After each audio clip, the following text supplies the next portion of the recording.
तो इतिहास एक बार दोबारा डिस्कस कर लें, ठीक है।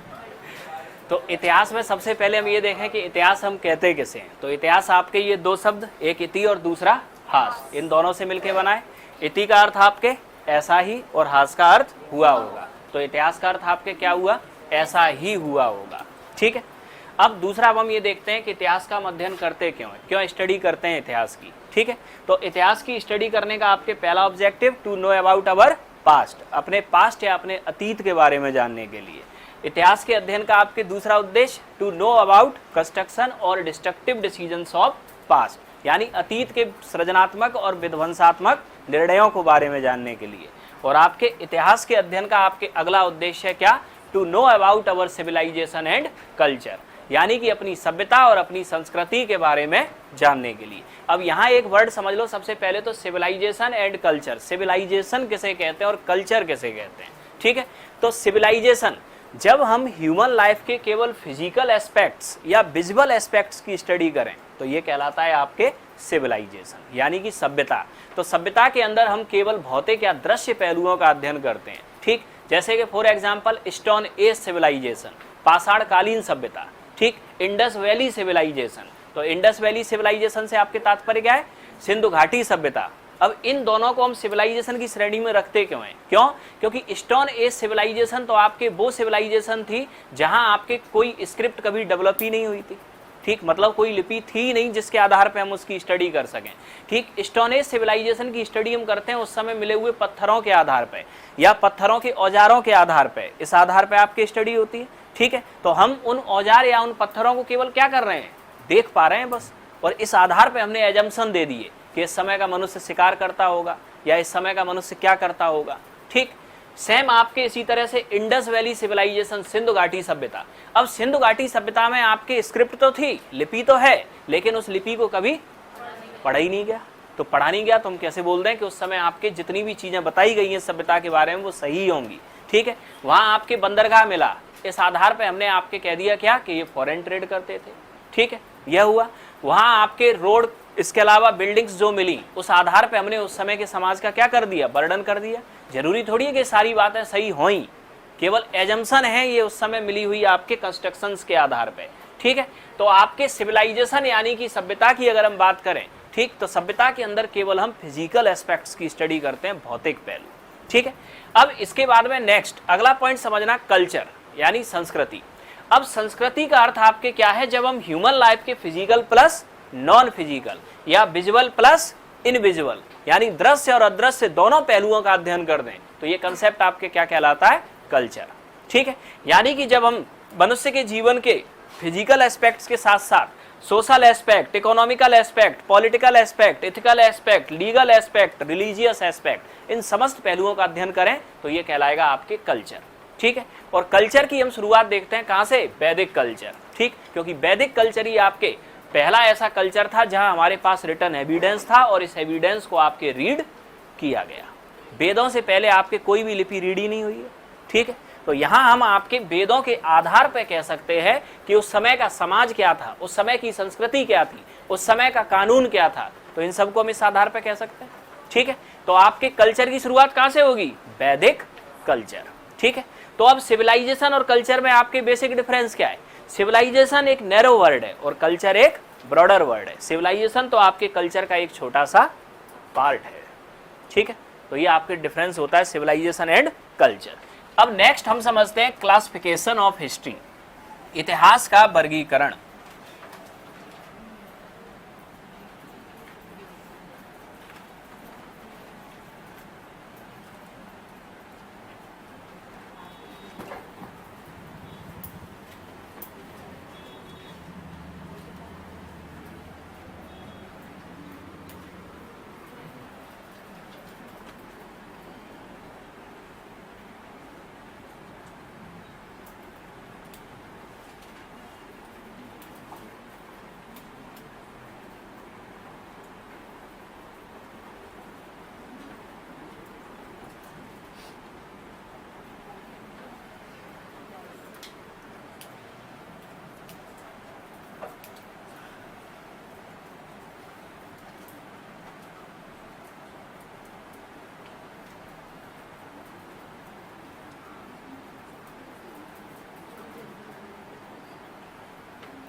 तो हिस्ट्री, इतिहास का अगर हम क्लासिफिकेशन देखें, वर्गीकरण, तो आपके एक तो है इतिहास का ट्रेडिशनल क्लासिफिकेशन और दूसरा है इतिहास का आपके कंटेम्प्रेरी क्लासिफिकेशन। ठीक है, तो ट्रेडिशनल यानी परंपरागत वर्गीकरण और समसामयिक वर्गीकरण। तो इंडियन हिस्ट्री का जो ट्रेडिशनल क्लासिफिकेशन किया था, ये किया था आपके किसने? जेम्स मिल। ठीक है, अब आपके ये जेम्स मिल भारतीय इतिहास को 3 पार्ट में डिवाइड करते हैं। कौन कौन से 3 पार्ट? पहला हिंदू इंडिया, दूसरा मुस्लिम इंडिया, तीसरा ब्रिटिश इंडिया। ठीक है, अब हिंदू इंडिया आपके इतिहास का कौन सा आपके टाइम है? अर्लीस्ट टू 1206 एडी, यानी कि प्रारंभ से लेके 1206 एडी तक का जो आपके समय है वो हिंदू इंडिया। मुस्लिम इंडिया आपके कौन सा टाइम है? 1206 एडी से 1757 एडी। और ब्रिटिश इंडिया कौन सा टाइम है आपके? 1757 एडी से 1947 एडी। तो हिंदू इंडिया आपके वह समय है जब भारत के ऊपर आपके किसका वर्चस्व था? हिंदुओं का वर्चस्व था। ठीक, 1206 में भारत में आपकी स्थापना होती है गुलाम डायनेस्टी, गुलाम वंश की। ठीक, सल्तनत फेज आपके आता है और 1206 में आपके हिंदुओं का शासन शिफ्ट हो जाता है किधर? मुस्लिम्स के पास, और यहाँ आपकी शुरुआत होती है मुस्लिम इंडिया। ठीक है, 1757 में आपके बैटल ऑफ प्लासी, प्लासी का युद्ध, और प्लासी के युद्ध के बाद में अब आपके भारत का शासन ट्रांसफर हो जाता है किसके पास? ब्रिटिशर्स के पास। और 1947 भारत की स्वतंत्रता तक ये फेज बन जाता है ब्रिटिश इंडिया। ठीक है, तो आपके इंडियन हिस्ट्री को अगर हम ट्रेडिशनली क्लासीफाई करें तो ये 3 पार्ट में, हिंदू इंडिया, मुस्लिम इंडिया, ब्रिटिश इंडिया। ये क्लासिफिकेशन किया गया है आपके कि हिंदुस्तान के इतिहास में कब किस धर्म का वर्चस्व रहा है। तो हिंदू इंडिया जब हिंदू धर्म का वर्चस्व था, मुस्लिम इंडिया जब मुस्लिम धर्म का वर्चस्व था, और ब्रिटिश इंडिया जब क्रिश्चियनिटी का एक वर्चस्व था। ठीक है, तो ये तो था आपके एक परंपरागत वर्गीकरण। अब दूसरा आपके जो कंटेम्प्रेरी क्लासिफिकेशन इंडियन हिस्ट्री का है, जिसे आपके ज्यादातर इतिहासकार करते हैं, तो वो है आपके क्या? एंशिएंट इंडिया, प्राचीन भारत, मिडाइवल इंडिया, मध्यकालीन भारत, और मॉडर्न इंडिया, आधुनिक भारत। ठीक, तो आपके ये एंशिएंट, मिडाइवल और मॉडर्न, इनको किस आधार पे क्लासीफाई किया जाता है? ठीक है, तो इनका भी आपके कोई आधार होगा कि किस ग्राउंड पे आपके प्राचीन भारत, मध्यकालीन भारत और आधुनिक भारत को आपके वर्गीकृत किया गया है। ठीक है, तो सबसे पहले आपके एंशिएंट इंडिया, प्राचीन भारत। तो प्राचीन भारत आपके अर्लीस्ट टू 750 एडी, यानी कि प्रारंभ से लेके कहां तक का समय? 750 एडी तक का। दूसरा आपके मिडाइवल इंडिया 750 एडी से 1757 एडी। और तीसरा आपके modern India 1757 AD to 1947 AD. अब हम जरा इन तीनों क्लासिफिकेशन को समझ लें। ठीक है, तो यहाँ आपके एंशिएंट इंडिया आपके ये कौन सा चरण है आपके? Before feudalism. Medieval India feudalism, और आपके मॉडर्न इंडिया आफ्टर फ्यूडलिज्म। तो बेसिकली आपके प्राचीन, मध्य और आधुनिक भारत को बांटने का जो आपके आधार है वो है भारत में चलने वाली एक व्यवस्था सामंतवाद, यानी कि फ्यूडलिज्म। तो हम सबसे पहले तो ये समझ लें आपके फ्यूडलिज्म क्या था। ठीक है, किस तरह से आपकी व्यवस्था अस्तित्व में आपके आई थी। ठीक है, और क्या थे आपके ये तीनों फेज। तो सबसे पहला आपके जो टाइम था एंशिएंट इंडिया, ये कौन सा टाइम फेज था भारत में? ठीक है, तो सबसे पहले समझना एंशिएंट इंडिया आपके वह टाइम फेज था, ठीक, जब आपके किसी राज्य के शासन के केंद्र बिंदु में हमेशा होता था कौन? किंग, राजा।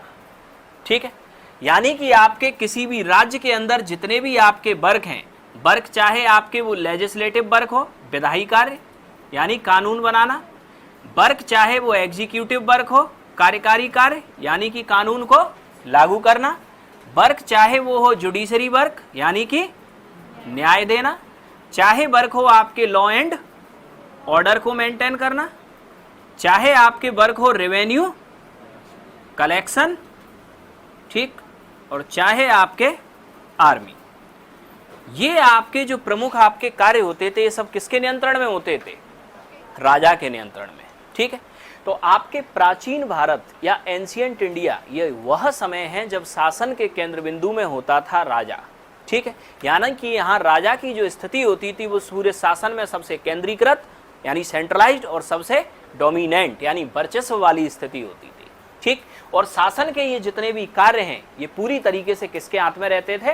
राजा के हाथ में रहते थे। ठीक है, तो प्राचीन भारत के जितने भी हम डायनेस्टी या साम्राज्यों को देखें, ठीक, चाहे वो मौर्य साम्राज्य हो चाहे वो गुप्त साम्राज्य हो, ये सारे साम्राज्य कैसे थे? जहां केंद्र बिंदु में केवल होता था कौन? किंग।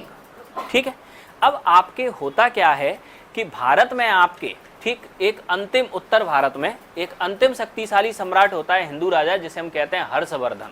ठीक है, अब हर्षवर्धन की डेथ होती है तकरीबन 650 एडी में। अब हर्षवर्धन की डेथ के बाद इस पूरे उत्तर भारत के अंदर ऐसा कोई आपके बाहुबली राजा नहीं हुआ जो इस पूरे साम्राज्य को केंद्रीकृत बना रख सके। ठीक है, अब साम्राज्य को अगर पूरी तरीके से सेंट्रलाइज्ड ये राजा नहीं बना पाएगा तो ये राजा क्या करेंगे, अपने सुदूरवर्ती क्षेत्रों पर नियंत्रण के लिए ठीक एक दूसरी व्यवस्था लाएंगे जिसे हम कहेंगे डिसेंट्रलाइजेशन, विकेंद्रीकरण। सेंट्रलाइजेशन किसे कहते हैं, जब सारी शक्तियां टॉप पर नहीं है तो किसी एक व्यक्ति के पास, और डिसेंट्रलाइजेशन जब शक्तियां डिवाइड कर दी गई, नीचे आपके ट्रांसफर कर दी गई। ठीक है, तो यहां आपके किसी राजा के द्वारा आपके किया क्या गया, जब राजाओं के द्वारा इतने बड़े क्षेत्र पर शासन करना संभव नहीं हो रहा था, यानी जब ये राजा कमजोर साबित हुए, तो इन राजाओं ने किया ये कि अपने क्षेत्र को डिवाइड कर दिया कुछ पार्ट में। ये एरिया 1, एरिया 2, एरिया 3 और एरिया 4। ठीक है, अब यहां इस एरिया नंबर 1, 2, 3, 4 का इन्होंने शासन दे दिया एक अधिकारी को, और उस अधिकारी का नाम रखा इन्होंने सामंत। अब ये सामंत बेसिकली था कौन, सामंत इस एरिया नंबर 1 में कार्य करने वाला राजा का एक ऐसा अधिकारी था जो इस पूरे क्षेत्र के लिए क्या कर सकता था, कानून बना सकता था, उसको लागू कर सकता था, न्याय दे सकता था, लॉ एंड ऑर्डर बनाए रखता था, इसके अलावा रेवेन्यू कलेक्शन करता था, और इसके अलावा इस सामंत के पास अपनी खुद की आर्मी होती थी। अब ये सामंतवाद की व्यवस्था आई किस लिए थी, जिससे कि आपके ये जो राजा हैं जो पूरे शासन को सेंट्रलाइज नहीं बना पा रहे हैं या पूरे शासन को इंटीग्रेट नहीं कर पा रहे हैं, तो इन सामंतों के द्वारा ये अपने दूर दूर के क्षेत्रों पे एक तो नियंत्रण बना रख सके और दूसरा आपके नागरिकों को बेहतर शासन दे सकें। इस उद्देश्य के साथ आती है भारत में आपके फ्यूडल सिस्टम या सामंतवादी व्यवस्था। लेकिन अब आगे भविष्य में आपके इस व्यवस्था में परिवर्तन कैसे हुआ, अब भविष्य में आगे चल के आपके होता यह है कि ये सामंत एक तरीके से अगर हम देखें ठीक, तो ये मिनी राजा की तरह कार्य कर रहा है, जूनियर किंग की तरह, बस इसका क्षेत्रीय तो कम है, बाकी का तो सब ये वो कार्य कर रहा है जो राजा करता है। ठीक है, अब आगे चल के हुआ आपके ये कि ये जो आपके राजा जो सेंटर में बैठा हुआ है, ठीक है, मान लिया कि इस राजा के पास आपके आर्मी है कितनी, 1000 की। ठीक, अब आगे चल के इन सामंतों ने किया ये कि ये है कोई सामंत नंबर 1, इसकी आर्मी है कितनी, 500 की। सामंत नंबर 2, इसकी आर्मी है कितनी, 700 की। सामंत नंबर 3, इसकी आर्मी मान लिया 600 की। सामंत नंबर 4, इसकी आर्मी है 400 की। अब यहाँ हम गौर से देखें, ठीक है, अब वैसे तो ये स्वतंत्र होकर अपने अपने क्षेत्रों पर कार्य कर रहे हैं, लेकिन अगर कोई भी 2 सामंत मिल गए तो ये क्या कर सकते हैं, इस राजा की आर्मी को चैलेंज दे सकते हैं। ठीक, और यही व्यवस्था आगे हुई। आगे हुआ ये कि ये जो आपके सामंत हैं आए तो थे प्रशासनिक सुविधा को बढ़ाने के लिए, लेकिन इनकी आपके शक्ति प्राप्त करने की महत्वाकांक्षा ने प्रशासनिक असुविधा को बढ़ा दिया, और यहाँ आपके शासन के केंद्र बिंदु में ये सामंतों की जो आपकी भूमिका थी ये इतनी महत्वपूर्ण हो गई कि ये राजा को भी चैलेंज देने की स्थिति में आ गए। और इसका सीधा सीधा सा अर्थ आपके ये हुआ कि अब यहाँ आपके कौन राजा होगा इस बात का निर्धारण अब कौन करने लगे, सामंत। ठीक, और यही था आपके फेज मिडाइवल इंडिया, सामंतवाद। ठीक, तो सामंतवाद ये आपके वो चरण था पूरी हिस्ट्री के दौरान या मध्यकालीन भारत 750 एडी से 1757 एडी जिसे हम रखते हैं, जब आपके शासन के केंद्र बिंदु में आपके राजा की जगह कौन आ गया था, फ्यूडल यानी कि सामंत आ गया था। ठीक है, और यहाँ राजा कौन बनेगा आपके इस बात का निर्धारण आपके कौन करने लगे, सामंत करने लगे। यहाँ तक की व्यवस्था में तो बिल्कुल फिक्स था कि राजा का पुत्र ही राजा बनेगा, लेकिन यहाँ व्यवस्था में ऐसा कुछ फिक्स नहीं था। यहाँ तो जिसने सामंतों को अपने फेवर में कर लिया वो राजा बन सकता है। ठीक, क्योंकि अगर हम पूरी गुलाम डायनेस्टी को देखें तो कोई भी राजा का पुत्र इस गुलाम डायनेस्टी में नहीं था, सब गुलाम थे एक दूसरे के, और सब एक दूसरे के बाद किंग बनते चले गए। ठीक है, तो यहाँ आपके यही व्यवस्था हुई सामंतवाद, और यही पूरे मध्यकाल में सामंतवादी व्यवस्था आपके प्रभावी रही।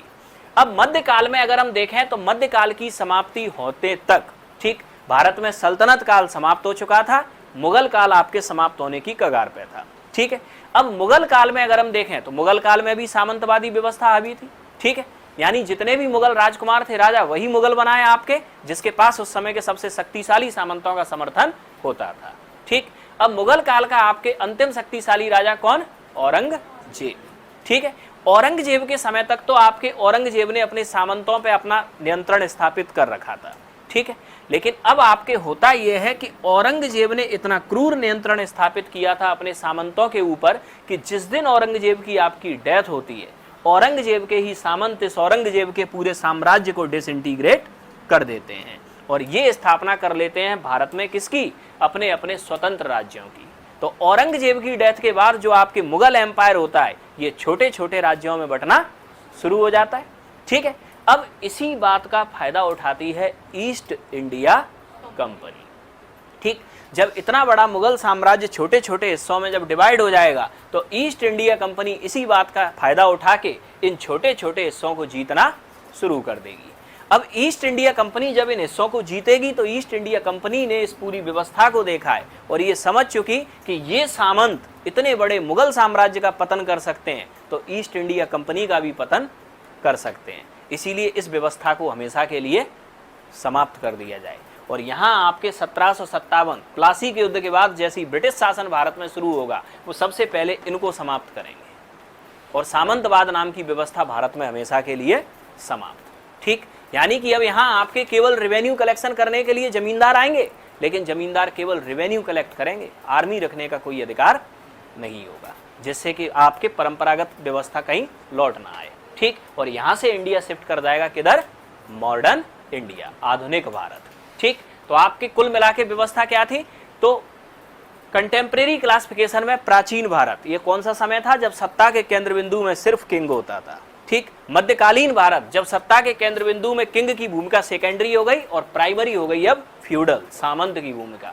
और आपके आधुनिक भारत, जब सामंत की भूमिका को हमेशा के लिए समाप्त कर दिया गया। ठीक, तो ये था क्लासिफिकेशन किसका, हिस्ट्री का। अब हम आते हैं इससे आगे। अब हमें स्टार्ट करना है कौन सा पार्ट, एंशिएंट हिस्ट्री, प्राचीन भारत।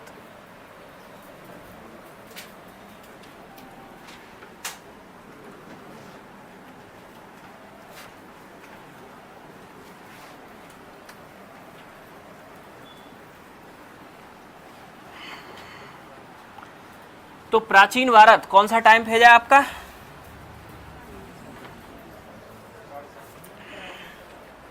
अर्लीस्ट टू 750 AD, ये हमें स्टडी करना है। ठीक,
तो एंशियंट हिस्ट्री, प्राचीन भारत, तो सबसे पहले तो अब हम इसका भी क्लासिफिकेशन देख लें, क्योंकि वहाँ तो हमने क्या देखा, अर्लीस्ट टू 750, यानी प्रारंभ से 750 एडी तक का टाइम डिवाइड किया। तो अब इसका भी तो कोई क्लासिफिकेशन होगा कि कैसे कैसे आगे बढ़े। ठीक है, तो आपके एंशियंट हिस्ट्री को फिर 3 पार्ट में क्लासीफाई करेंगे हम। पहला प्री हिस्ट्री, दूसरा प्रोटो हिस्ट्री और तीसरा हिस्ट्री। तो आपके प्री हिस्ट्री कौन सा टाइम है, ये वह टाइम है आपके जब तक आपके मनुष्य ने किसी स्क्रिप्ट को डेवलप नहीं किया था। ये टाइम फेज आपके माना जाता है मनुष्य के जीवन की उत्पत्ति से 26 लाख BC टू 3000 BC। ठीक, और इस समय आपके जो सभ्यता विकसित हुई, या इस पूरे टाइम फेज को हम मानते हैं किस नाम से, स्टोन एज, यानी कि पाषाण काल। अब यहाँ स्टोन एज, इससे सीधा सीधा सा आपके तात्पर्य क्या है, इसका सीधा सीधा सा तात्पर्य आपके ये है, ये वह समय था जब मनुष्य ने अपने सर्वाइवल का आधार केवल स्टोन को बनाया और पत्थर की मदद से ही आपके उसने सर्वाइव करना शुरू किया। ठीक है, अब इसके बाद में प्रोटो हिस्ट्री, ये कौन सा टाइम फेज है आपके, वह टाइम फेज जब मनुष्य ने स्क्रिप्ट तो डेवलप कर ली थी, ठीक है, लेकिन आपके उस स्क्रिप्ट को रीड नहीं किया गया। ठीक है, यहाँ तक का आपके टाइम रहा। तो प्रोटो हिस्ट्री आपके स्क्रिप्ट आपके डेवलप हो चुकी थी, लेकिन उसे रीड नहीं किया जा चुका है अभी तक। ठीक, और ये टाइम था 3000 BC से लेके 1500 BC। ठीक है, तो 3000 BC से लेके 1500 BC तक ये टाइम है कौन सा, चैल्कोलिथिक कल्चर। चैल्कोलिथिक कल्चर, इसी को हम बोलते हैं ताम्रपाषाण या कांस्य युगीन सभ्यता, क्योंकि पहली धातु थी जो मनुष्य ने उपयोग की थी कौन सी, कॉपर, और उसके बाद ब्रॉन्ज, ये दोनों इसी कल्चर में आपके आ चुके थे सिस्टमेटिक। ठीक है, इसको हम बोलते हैं ताम्रपाषाण संस्कृति। अब यहां आपके ताम्रपाषाण संस्कृति को हम आपके बांटेंगे फिर 3 पार्ट में। ठीक, इसका आधार कौन सी होगी, हड़प्पा सिविलाइजेशन। तो यहां आपके 3 पार्ट में आपके कौन से, पहला बिफोर हड़प्पा, बिफोर हड़प्पा, दूसरी आपकी हड़प्पा, और तीसरा आफ्टर हड़प्पा, आफ्टर हड़प्पा। और ये आपकी कौन सी संस्कृति थी, यहां आपके मनुष्य ने पत्थर से आगे बढ़ के मेटल का यूज करना सीख लिया था। मेटल के यूज में सबसे पहले कौन सा, कॉपर, और उसके बाद ब्रॉन्ज। ये 2 मेटल्स थी जो मनुष्य ने सबसे पहले उपयोग की थी। ठीक है, आयरन का यूज अभी बाद में होगा, अभी तक आयरन का उपयोग करना मनुष्य नहीं सीखा। ठीक है, अब इसके बाद में नेक्स्ट, अब तीसरा टाइम फेज समझना। तीसरा टाइम फेज में अब हम आते हैं कहां, हिस्ट्री। ये कौन सा टाइम फेज है इतिहास का, जहां आपके स्क्रिप्ट मनुष्य ने लिख दी और उस स्क्रिप्ट को आज की डेट में हम रीड कर सकते हैं। और ये टाइम फेज है 1500 BC से लेके 750 AD तक। अब 1500 BC से लेके 750 AD तक अगर हम इसे बांटें सिस्टमेटिक तरीके से, तो सबसे पहले आपके आएगा कौन सा टाइम, वैदिक एरा, इसके बाद लेटर वैदिक एरा, लेटर वैदिक एरा। वैदिक एरा आपके वह टाइम है जो ऋग्वेद का समय था। लेटर वैदिक एरा वह टाइम है आपके जो बाकी के अन्य 3 वेदों का समय था। ठीक है, लेटर वैदिक एरा के बाद में नेक्स्ट आएगा महाजनपद फेज, महाजनपद। इसके बाद में आपके महाजनपद के टाइम में next Maurya dynasty, Maurya dynasty. इसके बाद गुप्त डायनेस्टी, गुप्त डायनेस्टी, और गुप्त डायनेस्टी के बाद आपके जब गुप्तों का पतन होगा तो अदर डायनेस्टी, इसी में आपके आ जाएगी वर्धन डायनेस्टी। तो ये सिस्टम आपके कहां से चलेगा, पहले वैदिक एरा, वैदिक एरा के बाद लेटर वैदिक एरा, इसके बाद महाजनपद, देन मौर्य डायनेस्टी, गुप्त डायनेस्टी, और अन्य छोटी छोटी बात। वैदिक एरा मतलब ऋग्वेद का काल, जिस समय ऋग्वेद लिखा गया था, 1500 BC से लेके 1000 BC तक का जो समय आपके समय, 1000 BC से आपके 600 BC तक का समय। ठीक, महाजनपद काल 600 BC के टाइम फेज आपके। AD और BC में तो कोई डाउट नहीं है ना किसी को। AD मतलब ईसा मसीह की डेथ के बाद, ठीक है, और BC मतलब ईसा मसीह की डेथ के पहले। तो ये हमने क्या देखा, एंशिएंट हिस्ट्री का क्लासिफिकेशन, और पूरा आपके इसी सिस्टम के साथ इसमें हम आगे रीड करेंगे। ठीक है, तो आपके सबसे पहले क्या आएगा, स्टोन एज। ठीक है, अब ये जो आपके स्टोन एज होगा, ये स्टोन एज भी फिर आपके 3 पार्ट में आपके डिवाइड होगा। कौन कौन से 3 पार्ट में, पहला पुरापाषाण, मध्य पाषाण और नवपाषाण। पैलियोलिथिक, मीसोलिथिक और नियोलिथिक।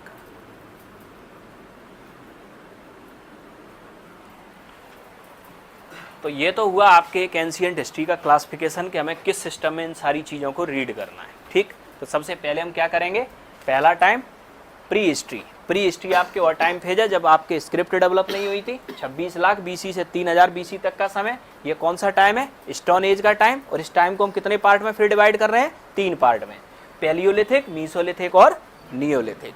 ठीक है, इसके बाद में प्रोटो हिस्ट्री। प्रोटो हिस्ट्री में आपके जब स्क्रिप्ट डेवलप हो चुकी थी, लेकिन इस स्क्रिप्ट को आज तक पढ़ा नहीं गया है। टाइम 3000 बीसी से 1500 बीसी।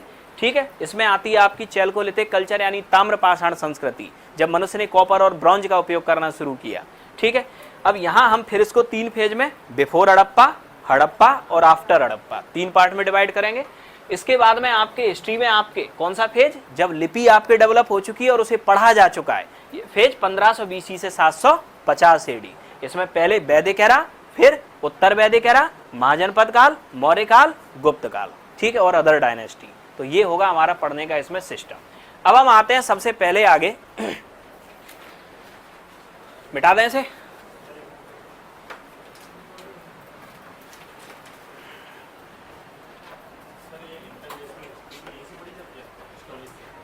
और कहां से पढ़ोगे, इंडिया में तो और 5 लाख बीसी से पढ़ी जाती है, इंडिया में तो प्रमाण ही नहीं है।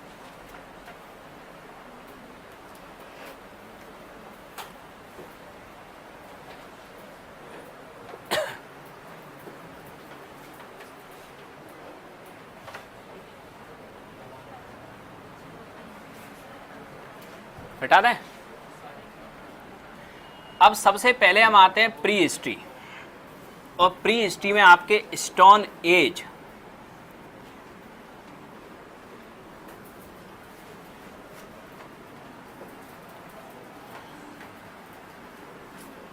स्टोन एज यानी कि पाषाण काल।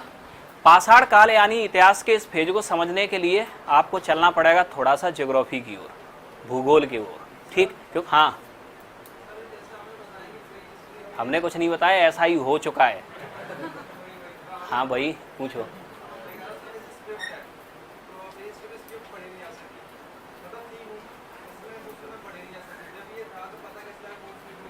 कंस्ट्रक्शन के आधार पर बोला है ना हमने। जैसे कि इंडस वैली सिविलाइजेशन स्क्रिप्ट तो नहीं पढ़ी गई, लेकिन वहाँ हम क्या कहते हैं कि इंडस वैली सिविलाइजेशन में सड़कें समकोण पे काटती थी। ठीक है, सारे घर के दरवाजे पीछे की तरफ खुलते थे, कुछ मकान ऊपर की तरफ बने थे, कुछ नीचे की तरफ बने थे। ये तो देख के ही तो बोल रहे हैं हम।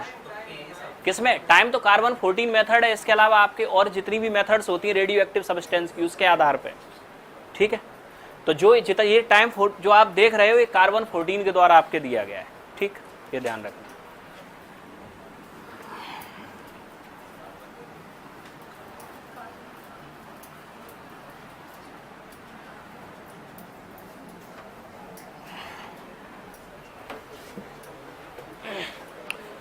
तो नेक्स्ट, स्टोन एज आपका कौन सा टाइम फेज था, 26 लाख से लेके 3000 बीसी।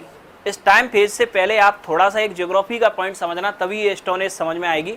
अदरवाइज इसमें आपके कुल्हाड़ी और भाले में ही घूमते रहोगे। ठीक है, क्योंकि इसमें इतने कुल्हाड़ी और भाले आएंगे वो याद भी नहीं होने वाले आपको, और ना याद करना है। केवल बेसिक कंसेप्ट समझो कि ये डेवलपमेंट हुआ कैसे होगा। ठीक है, सबसे पहले समझना, ये जो आपकी पृथ्वी है कितने अरब वर्ष पुरानी है,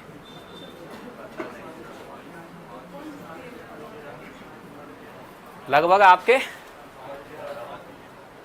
6 अरब वर्ष, 5 से 6 अरब वर्ष आपकी पुरानी है। अब ऐसा तो है नहीं कि जिस दिन पृथ्वी बनी होगी उसी दिन इस पर लाइफ एग्जिस्ट कर गई होगी। ठीक है, तो इस पूरी पृथ्वी के समय को हम 2 पार्ट में डिवाइड करते हैं। ठीक, 2 पार्ट में आपके कौन से पार्ट में डिवाइड करते हैं, पहला टाइम फेज इस पृथ्वी पे आपके कहलाता है अजोइक या प्री कैम्ब्रियन,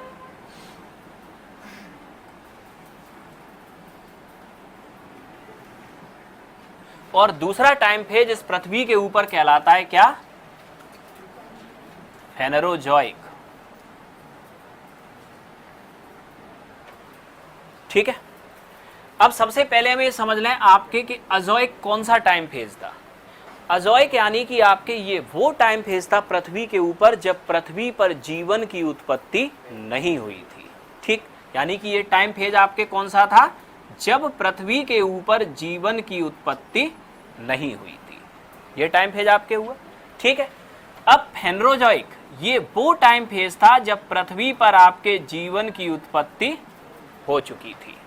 ठीक है, अब आते हैं इसके बाद आगे। अब ये जो आपके टाइम फेज है अजोइक या प्री कैम्ब्रियन, अब इंडियन हिस्ट्री में आपके ये टाइम फेज कितने पार्ट में डिवाइड होता है, 4 पार्ट में। पहला आर्कियन, दूसरा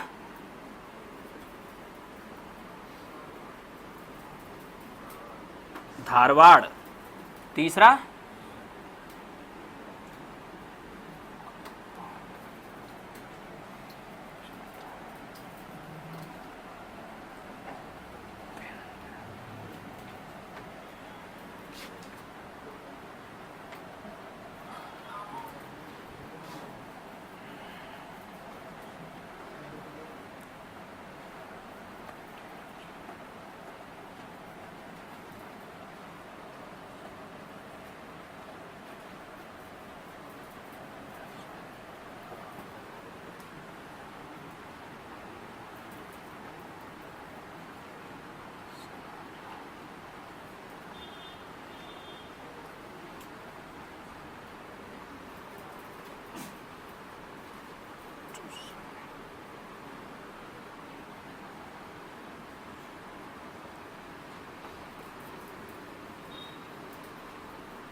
करंट डिस्कस।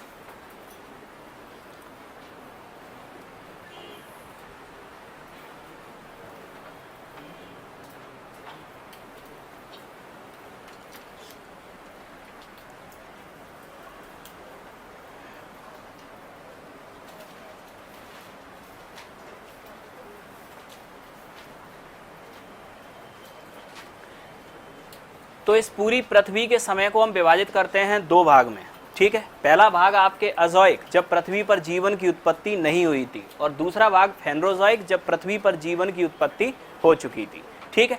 अब यहाँ याद रखना कि ये जो आपके अजोइक पार्ट है, अगर ये 100 साल का समय है तो इसे हम 25-25 साल के 4 छोटे पार्ट में डिवाइड करते हैं, ठीक। पहले 25 साल को आर्कियन एज, दूसरे को धारवाड़ एज, तीसरे को कडप्पा एज, चौथे को विंध्य एज, ठीक है। हिस्ट्री में इसका कोई लेना देना नहीं है, बस यहाँ केवल इतना जान लो कि इन 4 टाइम फेज में जो आप देख रहे हो पृथ्वी पर जीवन नहीं था, और जीवन नहीं था तो मनुष्य भी नहीं होगा, तो हमें हिस्ट्री में इसकी स्टडी नहीं करनी, ये ज्योग्राफी की स्टडी का सब्जेक्ट है। अब आते हैं इससे आगे। फेनरोजोइक टाइम फेज आपके वो टाइम फेज है जब पृथ्वी पर जीवन की उत्पत्ति हो चुकी थी। अब यहाँ से आपके जीवन की उत्पत्ति होगी, और यहाँ से अब हम देखेंगे आगे का समय, ठीक है। तो सबसे पहले आपके पैलियोजोइक, ठीक, और मेसोजोइक, ठीक है। पैलियोजोइक आपके टाइम फेज आपके वो टाइम फेज है जब सबसे पहले आपके डेवलप होगी वेजिटेशन, यानी कि वनस्पति। मेसोजोइक के आते आते अब पूरी तरह से डेवलप होंगे एनिमल्स, एनिमल्स में अभी मनुष्य नहीं, ठीक। मनुष्य की तो एंट्री होगी इस सेनोजोइक टाइम फेज में, यानी कि इन दोनों को भी अब हम बाहर कर दें, क्योंकि मनुष्य की एंट्री कहाँ से हो रही है, इस सेनोजोइक टाइम फेज में। अब सेनोजोइक में भी टर्सरी और क्वाटरनरी, इसको भी बाहर कर दो, मनुष्य की एंट्री अब कहाँ से होगी, क्वाटरनरी, इस टाइम फेज में। अब जरा समझना आगे, ठीक है। अब केवल हम इंडिया के पर्सपेक्टिव में लेके चलें, ठीक है। इंडिया के अंदर अगर हम देखें तो आपके ये जो टाइम फेज आपको दिख रहे हैं, आर्कियन, धारवाड़, कडप्पा और विंध्य, ये वो टाइम फेज हैं आपके जहां आपके इन 4 संरचनाओं का विकास हुआ, यानी कर्क रेखा के नीचे का भारत इस टाइम बन चुका था, ठीक। अब इसके बाद में जब हम आते हैं आपके पैलियोजोइक, मेसोजोइक, ये वेजिटेशन एनिमल का डेवलपमेंट हुआ, और टर्सरी में आके निर्माण हो चुका था आपके हिमालय, ठीक है। हिमालय किस एज में बना था, टर्सरी। अब इसके बाद में ये जो क्वाटरनरी टाइम फेज है, यहां से होता है मनुष्य का इतिहास शुरू। ये 26 लाख बीसी से 3000 बीसी के बीच का आपके जो समय, और ये जो आपके टर्सरी टाइम फेज है, इसको अब हम बांटते हैं प्लीस्टोसीन और होलोसीन। अब हम देखते हैं कि आपके शुरुआत का जो आपके मनुष्य होगा इन जियोग्राफिकल कंडीशन के अकॉर्डिंग कैसे सर्वाइव करेगा, ठीक है। क्वाटरनरी टाइम फेज का आपके जो पहला सब टाइम फेज था उसे हम कहते हैं प्लीस्टोसीन टाइम फेज, और ये प्लीस्टोसीन टाइम फेज पृथ्वी पर वह समय था जब पूरी पृथ्वी पर बर्फ की मोटी मोटी चादरें जमी हुई थी, ठीक, पहली चीज। अब पूरी पृथ्वी पर जब आपके बर्फ की चादरें जमी हो तो ये तो आप भूल जाओ एग्रीकल्चर होगी, ठीक है, पहली चीज तो ये समझ लेना। तो अब यहां आपके होगा क्या, तो प्लीस्टोसीन जो आपके टाइम फेज होगा, तो इस टाइम फेज में आपके जो जीवन के संघर्ष में सबसे आगे निकला वो निकला आपके मनुष्य नाम का प्राणी, यानी मनुष्य संघर्ष कर पाया। अब जब आपके ये बर्फ की मोटी मोटी आपके चद्दरें जमेंगी, ठीक, तो ये छोटे मोटे तो जीव जंतु वैसे ही दब जाएंगे। अब यहाँ आपके समझना कि यहाँ से सर्वाइवल होता है मनुष्य का शुरू, ठीक है। अब मनुष्य आपके कृषि उस समय न तो हो सकती, क्योंकि ज्योग्राफिकल कंडीशन ही नहीं थी एग्रीकल्चर की, ठीक है, और जब तक ज्योग्राफिकल कंडीशन नहीं होगी मनुष्य सीखेगा ही नहीं। तो हम किताबों में क्या पढ़ते हैं कि मनुष्य ने पहले शिकार करना सीखा, खेती करना नहीं। वो इसलिए क्योंकि उस समय की ज्योग्राफी थी ही नहीं ऐसी कि मनुष्य खेती कर सके, ठीक। तो पहली चीज तो याद रखना, क्योंकि इतिहास बनेगा ज्योग्राफी से, ठीक है। क्योंकि प्लीस्टोसीन टाइम फेज में जब पूरी पृथ्वी पर बर्फ जमी होगी तो एग्रीकल्चर करेगा कहां से मनुष्य, सीखना तो बहुत बाद की बात है, अगर बर्फ नहीं होती तो शायद सोचता भी हो, ठीक है। तो इस टाइम फेज में आपके जो मनुष्य होगा आपके वो पूरी तरीके से हंटिंग यानी शिकार के ऊपर निर्भर होगा, पहली चीज तो ये समझ लो। दूसरी चीज ये समझ लो कि यहाँ जो आपके प्लीस्टोसीन टाइम फेज है, पूरी पृथ्वी पे आपके बर्फ जमी है, तो इस समय का टेम्परेचर होगा बहुत डाउन, और टेम्परेचर अगर डाउन होगा तो ये खाना आसानी से खराब नहीं होगा। तो इस समय का जो मनुष्य होगा वो 6-6 महीने के लिए बड़े बड़े जानवरों का शिकार करके रखेगा, और इस समय का जो मनुष्य होगा वो हंटर होगा, ठीक। इसके अलावा फूड कलेक्टर होगा, यानी कि खाद्य संग्राहक होगा, क्योंकि ये खाना खराब नहीं होगा, गर्मी होगी तभी खाना खराब होता है, ठीक है। अब इसके बाद में तीसरा, जब बड़े जानवरों का हम शिकार करेंगे, बड़े ही क्यों, यहाँ इसके पीछे भी लॉजिक है, छोटे मोटे तो बर्फ में ही दब के निकल लेंगे, मिलेंगे ही बड़े जो सरवाइव कर पाएंगे आपके, ठीक है। आपके अब यहाँ आपके दूसरा सिस्टम आपके ये कि अगर बड़े जानवरों का शिकार करना है तो अब यहाँ मनुष्य क्या करेगा, मनुष्य करेगा ये कि बड़े बड़े पत्थर या बड़ी बड़ी रॉक्स, ठीक, इनका सहारा लेगा कि उन जानवरों के ऊपर सीधा पटक दें जिससे कि वो मर जाएं। छोटी मोटी रॉक से तो आपके मरेंगे नहीं बड़े जानवर। तो इस समय के यहाँ जो आपके यूज होंगे, आपके जो आर्म्स, वो बहुत बड़े बड़े आर्म्स यूज होंगे जिन्हें हम कहते हैं कोर आर्म्स, ठीक, यानी कि कोर कल्चर, ठीक है। तो ये यहाँ इस समय की आपकी स्थिति किससे हुई, यहाँ की ज्योग्राफी से हुई, क्योंकि इस समय का जो फेज था आपके, वो आपके पृथ्वी पर आइस एरा का फेज था, और आइस एरा के फेज में एग्रीकल्चर तो संभव है ही नहीं, पहली चीज ये हुआ, ठीक है। अब इस समय आपके छोटे मोटे जीव जंतु ये तो सब गायब हो जाएंगे, बड़े बड़े शिकार होंगे, तो मनुष्य इन बड़े बड़े शिकारों के लिए बड़े बड़े पत्थर या औजारों का इस्तेमाल करेगा मारने के लिए। मनुष्य केवल शिकार के ऊपर निर्भर होगा क्योंकि दूसरा कोई विकल्प है ही नहीं उसके पास, ठीक है, यह हुआ। और इसके बाद में आपके चूंकि यहाँ टेम्परेचर कम है, तो एक बार अगर बड़ा शिकार कर लिया तो वो लंबे समय तक खराब नहीं होगा, तो मनुष्य यहाँ इस समय खाने या शिकार को क्या करेगा, कलेक्ट करके रखना शुरू करेगा, ठीक है। अब यही आपके प्लीस्टोसीन टाइम फेज की सारी विशेषताएं उतार दो आप पैलियोलिथिक, पुरा पाषाण काल, जो आपके 23 लाख बीसी से कितना 10,000 बीसी तक का समय था, ज्यादातर समय यही रहा है, ठीक है। और भारत के अंदर इसके प्रमाण मिलते हैं 5 लाख बीसी से 10,000 बीसी तक, ठीक। तो पहला टाइम फेज यहाँ की कंडीशन के अकॉर्डिंग। अब यहाँ क्या होगा कि प्लीस्टोसीन टाइम फेज के बाद अब आपके आएगा होलोसीन टाइम फेज। अब होलोसीन टाइम फेज रात रात में तो आ नहीं जाएगा, अब देखना आगे, जब होलोसीन टाइम फेज आपके आ रहा होगा तो आपने यहाँ देखा हिमालय का निर्माण हो चुका है, ठीक है, यह हुआ। इसके अलावा और भी कई पर्वत पठार होंगे, ठीक। प्लीस्टोसीन टाइम फेज में आपके इन पर्वतों के ऊपर जमी होगी बर्फ, और अब अगर यहाँ गर्मी हुई तो ये बर्फ जाएगी पिघल, बर्फ पिघलेगी तो निकलेंगी रिवर्स, जिन्हें हम कहेंगे हिमालयन रिवर्स, हिमालय की नदियां। और जब रिवर निकलेंगी तो ये अपने साथ लाएंगी सेडिमेंट्स, अवसाद लाएंगी, और ये अवसाद बनाएंगे प्लेन्स, जिन्हें हम कहेंगे उत्तर भारत के मैदान, ठीक। तो पहली सभ्यता आपके इसी क्षेत्र में विकसित हुई थी। अब इसको इजिप्ट में ले जाएं तो इजिप्ट की भी सभ्यता उसी टाइम विकसित हुई, चाइना में ले जाएं तो आपके चाइना की भी सभ्यता उसी टाइम विकसित हुई। तो यहाँ सभ्यता जो आपके विकसित हुई वो यहाँ की कंडीशन से विकसित हुई। होलोसीन टाइम फेज में आपके इस बर्फ के पिघलने से रिवर्स निकली, रिवर्स के निकलने से आपके सेडिमेंट्स आए, और सेडिमेंट से बने आपके प्लेन, और अब आपके प्लेन बनेंगे तो अब होगी एग्रीकल्चर, ठीक। तो मनुष्य ने कैसे सीख लिया प्लेन बनते ही एग्रीकल्चर करना, यहाँ क्यों नहीं सीख पाया, ठीक, क्योंकि यहाँ कंडीशन थी, ठीक है। तो यहाँ अब आपके मनुष्य जब एग्रीकल्चर करना सीखेगा, तो अब एग्रीकल्चर करना सीखेगा तो अब दूसरी जरूरत पड़ेगी एनिमल हस्बेंड्री, तो ये दूसरा पॉइंट है यहाँ का। तीसरी जरूरत पड़ेगी आपके एग्रीकल्चर में परमानेंट सेटलमेंट, तो यहाँ गांव आएंगे। अब शिकार के लिए तो परमानेंट सेटलमेंट होगा नहीं, तो यहाँ आपके गांव आना शुरू होंगे, ठीक है, यह हुआ। चौथा आपके एग्रीकल्चर में आपके जो अनाज लाएंगे, ठीक है, अब अनाज आपके इकट्ठा करने के लिए बड़े बड़े बर्तनों की जरूरत पड़ेगी, ठीक। तो यहाँ आपके पॉटरीज निर्माण, मृद भांड निर्माण, ये यहाँ शुरू होगा, ठीक। और यहाँ अब आपके आगे धीरे धीरे, ठीक, और आगे चलते जाएंगे तो दो खोजें और महत्वपूर्ण मनुष्य अपनी आवश्यकताओं के अनुरूप करेगा, एक फायर और दूसरा व्हील, और ये दो चीजें आपके पूरी क्रांति को मनुष्य की सभ्यता में जन्म दे देंगी, ठीक। तो आपके इतिहास का जो निर्माण होगा वो आपके शुरू कैसे होगा, शुरू यहाँ से होगा पाषाण, पुरा पाषाण काल से नव पाषाण काल की तरफ। अब यहाँ समझना कि यहाँ पैलियोलिथिक फेज में आपके अब दूसरा सिस्टम होगा, जानवर यहाँ बड़े होंगे तो हथियार बड़े होंगे, लेकिन जैसे ही ये ट्रांजिशन आएगा, ठीक है, ठंड आपके जैसे ही कम होगी, अब नए नए जानवर आएंगे, नए नए फ्लोरा एंड फौना आएंगे, तो अब जानवर छोटे होंगे। अब जानवर आपके खरगोश टाइप का जानवर है, आप चट्टान पकड़ के मार रहे हो, का मरेगा वो, तो हथियार छोटे चाहिए, हथियारों का साइज छोटा होगा।